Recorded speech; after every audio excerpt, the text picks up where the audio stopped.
আজ দমরাজ বাগাসনে গ্রামে দমরাজ পুজো, মাঝের পাড়া দমরাজ পুজো চলছে। এই পুজো কত বছর চলছে? এই পুজো 300 বছর আগে থেকে পুজো দাদুরা করতো, ঠাকুরদারা, বাবা করেছে বা দাদু করেছে। এই পুজো পারপাসে কি কি অনুষ্ঠান আছে? অনুষ্ঠান আছে আপনার এই ভাড়াল নাচ হবে, তারপরে আপনার মাটা খুব হবে, মাটা চোট হবে, আর আপনার স্নান করতে যাবে বাবাকে নিয়ে। স্নান করাটা বিশাল ব্যাপার আছে, গাছ ছোটে। এই ঠাকুরের মাহাত্ম্যটা কি? মাহাত্ম্যটা বাবার হচ্ছে বাবার শঙ্খ রাজ, বাবার এটাই মাহাত্ম্য। সন্ন্যাসী কতজন আছে? সন্ন্যাসী আমরা 50 জন আছে। মহিলা কজন?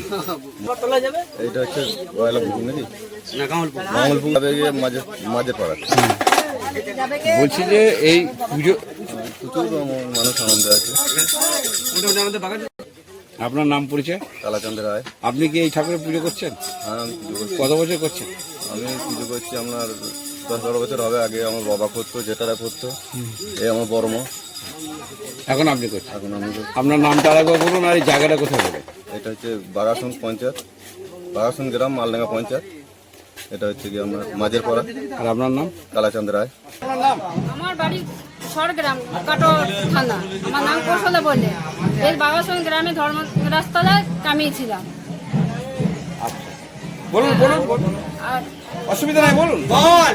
ছিলাম তো ভাড়া তুলেছিলাম, ভাড়া নিয়ে আসছিলাম। এবার বাবার কাছে চলে এসেছি, বাবার কাছে বসেছি। কোনো অন্যিত হয়েছিল হয়তো, বাবার কোনো কারণে হয়তো অছুত হয়তো ছিলাম। এইভাবে ভাড়াল আমার ভাড়ালটা ফেঁসে গিয়েছে। তাই বলে আমার অনেকই দুঃখিত। তাতে করে আপনি কতটা মনের দিক দিয়ে অনুভব? মনের দিকে আমি অনেকই দুঃখিত। আবার ধরুন আমি আবার 8 বছর আমি বাবার কাছে কামাবো, তাই বাবার আমি কান বলছি যে আমার ভাই পরের বছর যেন আমার বাবা এইরকম যেন না করে। ডবল আমি দিয়ে বাবাকে সব দিয়ে দেবো। বাবা জানি না কি আমার অমৃত করলে আমি এত কিছু এত কষ্ট করে আমি বাবার এই অবস্থায় আমি বাবার দুয়ারে আছে, আমি বাবার অমৃত হয়ে আমার কি হয়েছে আমি জানি না গো। আপনি কি মনের দিক দিয়ে কিছু বুঝতে পারছেন? মনের দিকে আমি এখন এই পর্যন্ত আমি বুঝতে পারছি না। বুঝতে পারছেন না? না। তা আগামী বছর আপনি ডবল ভাড়া দিয়ে শোধ করবেন? হ্যাঁ, ডবল বাবাকে দিয়ে আমি শোধ করব। আপনার নামটা যদি আরেকবার বলেন। কৌশল্যা বললেন, বাড়ি সরগ্রাম, থানা কাটোয়া। অ্যাপ্লিকারে কি হচ্ছে? এখানে ধর্মরাজের গাজন হচ্ছে, গাজনে ভাড়াল নাচ হচ্ছে। এই ভাড়ার লাভ কেমন লাগছে? ভালোই লাগছে, ভালোই লাগছে। এই যে এত মানুষের সমাগম, মানে নিজেদের কতটা আনন্দ লাগছে? খুব আনন্দ লাগছে। এই যে সন্ন্যাসীরা লাগছে, ভাড়ার নাচাচ্ছে, তাতে করে আপনাদের কি মনে হচ্ছে? ভালোই মনে হচ্ছে, প্রিয় খুব আনন্দ পাচ্ছে। প্রিয় দর্শক, যাচ্ছে। প্রোগ্রাম চলছে আজকে আমাদের পূর্ব বর্ধমানে বা মন্তেশ্বর থানার অন্তর্গত বাগাসুন গ্রাম পঞ্চায়েতে আজকে আমাদের এখানে ধর্মরাজ পুজো অনুষ্ঠিত হয়েছে। এই পুজোটা কত বছর ধরে হচ্ছে? প্রায় গত 300 বছর ধরে। এই পুজোর কেমন ধুমধাম?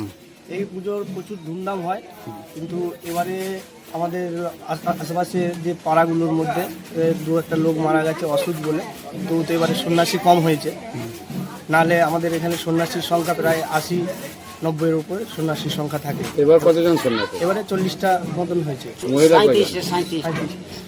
মহিলাও আছে প্রায় আপনার 7টা-8টা মহিলা। পুকুর থেকে নয়, গাঙ্গুর পুকুর থেকে উঠে যে একবার আমাদের এই ধর্মরাজতলার এখানে নাচতে নাচতে। এই পুজো ঘিরে এলাকার মানুষের অনুমোদনা কতটা? ভালো, খুবই ভালো। প্রচুর ভক্ত আছে। আমাদের বাবা বেরোয়, মানে আমাদের এই গ্রামটা প্রচুর বড়, তো আমাদের গ্রামে এই সকাল 7টার সময় বেরোনো হয়। কালকে নিলে পুজোর দিন বেরোনো হয়, প্রতিটা বাড়িতে ঘোরে, এবং এই পুজোটা শেষ হয় প্রায় রাত 12টা। আচ্ছা, এই পুজোটা কোন টাইমে? পূর্ণিমা ধরে হয়। পূর্ণিমা তিথি ধরে হয়? হ্যাঁ, বৈশাখ মাসে পূর্ণিমা ধরে। বাৎসরিক পুজো। আপনার নাম পরিচয়? আমার নাম রাজেশ চক্রবর্তী। কোথায় হচ্ছে এটা? এটা বাগাসনে মাঝের পাড়ায়। আপনার মনোবাসনা এই ধর্মরাজের কাছে অবশ্যই আছে। অবশ্যই পূর্ণ হয় এবং অবশ্যই আছে। আপনি কত বছর? আচ্ছা, কত সন্ন্যাসী আপনারা আছেন? আমরা 39 জন এবছরে আছেন। আচ্ছা, তাতে করে এই যে অনুষ্ঠান, এই ধর্মরাজ পুজোর অনুষ্ঠান কর্মসূচি দেখতে এলাকার মানুষের ভিড়, মানে জনসংখ্যা কত? ঝুলে পড়ে